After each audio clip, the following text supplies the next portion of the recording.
Good morning. Senior Pride here. Now, today I'm going to talk about politics and how they impact persons with disabilities, seniors, and those kind of in the crux of both, and how they impact our basic opportunities, options, rights, etc. I'm going to specifically talk about my province. Danielle Smith is the premier, and a man who very likely will be our next prime minister, which disturbs me greatly, I'll admit, Pierre Poilievre. But don't ignore it if you're not Canadian or Albertan, because the fact is we all know of people like Danielle Smith, whether the premiers, governors. We all know someone like her. We all know a Poilievre. Just think Trump. Poilievre is like mini Trump. So when I talk about these issues, just think about them in relation to your own location, your own country, and it will make sense, because I know you've got those people there. In Alberta,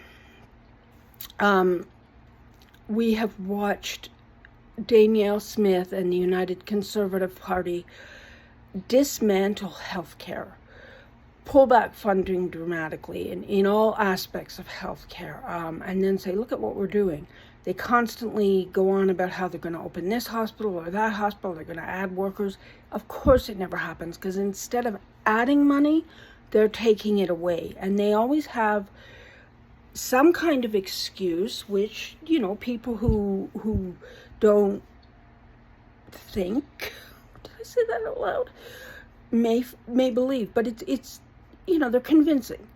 The reality is they are withdrawing supports for people for all Albertans in the healthcare system, but they're also doing it in other ways. Anybody in Alberta, certainly, and possibly all of Canada, have heard that Danielle Smith wants to drop our access to the CPP, the Canadian Pension Plan, and turn it into an Alberta pension plan, which means all that money that we put into the CPP over the years as Canadians, all that money that we added to the pot, all that money we're expecting to get back as seniors, we won't see a penny of it. And the Alberta pension plan, it won't make up for what she's stolen from us. And she will take it, guaranteed. It's gone. If she gets her way and the CPP is axed and the Alberta pension plan comes in, we will not see a penny of the many, many, many thousands of dollars most of us have put into that plan. There are many other aspects. She's cut funding to seniors' housing. So, and I've talked about this before. So she's really removed access to have a roof over our head. We know, for example, that in Alberta, the rate of seniors and persons with disabilities who are finding themselves on the street has become it's frightening. More and more people have ended up on the street. People who may need a wheelchair, who may need housing support, who may need health support, who may need, all these things have been taken away because she's removing access to housing for seniors and for people with disabilities. And then that goes into the federal politics. Now, right now, we're coming on to an election where the election won't be till 2027 in Alberta, and I can certainly see much more damage being done. We have Pierre Poilievre as the leader of the Conservative Party in Canada, and he talks about things like increasing the retirement age to 67, which is fine for people who are still in the working community. But imagine you're disabled, you're over 60, you're looking at you're soon going to be shifted from your disability benefits to your seniors benefits, and now there'll be a 2-year gap, because guaranteed people like Danielle Smith or Ford won't increase the rate of support for people with disabilities to the age of 67. There'll be a gap in there. And you think the unhoused people with disabilities are bad now? Wait till you see it after he does that. Yeah, that's going to be nasty.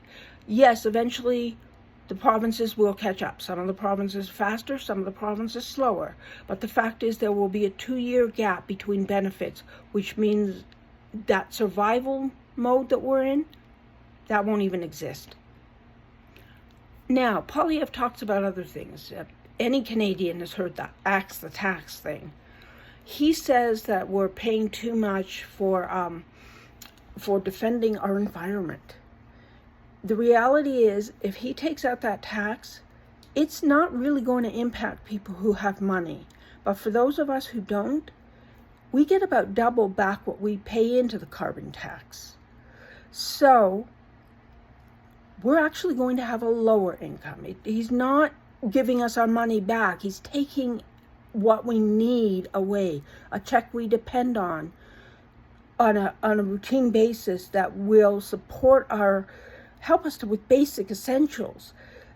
Like I said, we get about double back what we usually pay into the carbon tax. So not only is he doing more harm to the environment, he's doing more harm to people living in poverty. He's also talked about, he goes on about how he's going to decrease the taxes that we pay for income taxes. He's going to increase what seniors can earn. And he's going to take off tax on our pensions. Well, for seniors living on pensions and only pensions in Canada, they don't earn enough to pay taxes. So he's not helping anybody.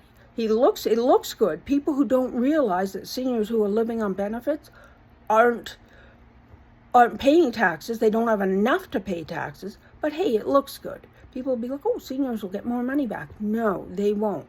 It'll just do squat. But it looks pretty. These are the kinds of things that are happening in Canada and Alberta. I know I have a friend in Ontario who constantly talks about what Doug Ford does, and some of it is painfully similar to what Danielle Smith is doing. As the world shifts to the right, we see that people who are in the disabled community, the seniors community, persons living in poverty, persons with mental health issues, we're all being kind of dragged through this horrible right-wing mud. We don't matter. We're the most vulnerable. We're the ones you can take advantage of, apparently, at least according to the right. And I just want to touch on the fact that both Danielle Smith and Pierre Poilievre have also talked about forced treatment for addiction. Now, as someone who worked in this field, the field of psychology, I can tell you that doesn't work. It won't lead to healthier outcomes. It may, in fact, do more damage than it could ever do help. People need to be ready for treatment when they get into treatment. They need to want to be there. They need to have purpose.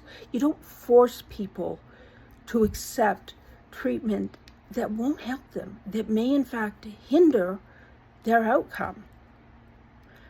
Yes, what we have is not perfect. Safe places to be supported may not be the answer for everything, but they're certainly better.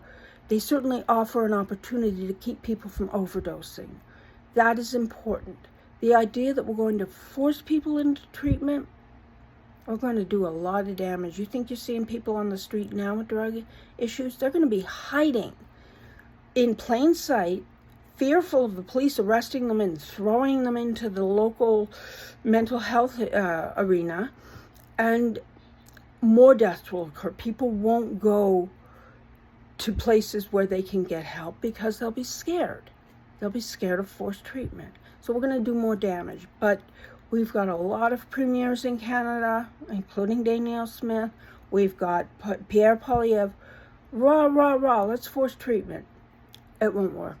The damage, even the fear of it, will drive people into hiding, and that's going to create more death, more destruction.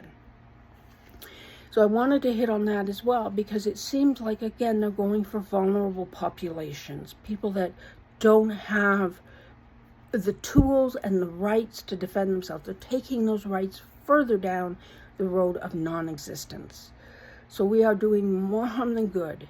So when you're voting, whether it be a federal election, a provincial or state election, please think about all the issues. Think about all the people in your community, not just the people that are doing okay, but the people that need your support. We are communities. Whether we want to admit this or not, we are not individuals who steamroll over each other. We are a community of people. This world is a community of people, a diverse, wonderful community of people who can support each other in growth and development and health. Seniors are not at the end of the road. We are still developing. We are still growing. We have so much to offer. But if we're on the street because our pensions have been damaged by trickery, it's not going to exist. You're just going to see bodies.